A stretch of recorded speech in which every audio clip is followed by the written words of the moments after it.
अभी हाल की अपनी फॉरेन विजिट्स में मैंने भारत के पॉइंट ऑफ व्यू को समुचित विश्व के सामने रखा है, जिसे बड़े पॉजिटिव तरीके से देखा जा रहा है। साथ ही मैंने भारत की सॉवरेनिटी और टेरिटोरियल इंटीग्रिटी को किसी भी हालत में समझौता नहीं करने के संकल्प से भी सबको अवगत कराया और इसके लिए हम हर संभव तैयारी करने के लिए पूरी तरह से दृढ़ संकल्पित हैं।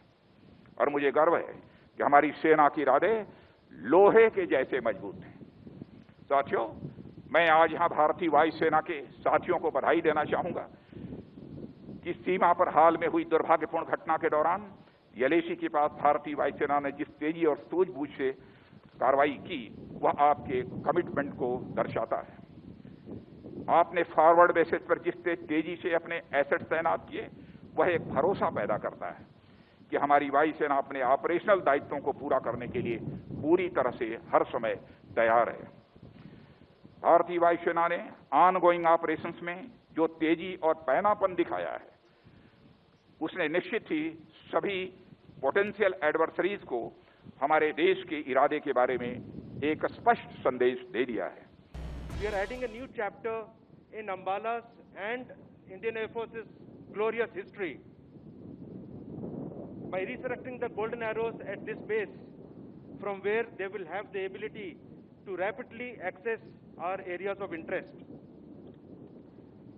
You all have witnessed Rafale aircraft take to the skies and demonstrate some of its maneuvers and agility. The full range of missions and the capability enhancement that this aircraft brings to the Indian Air Force is far more impressive.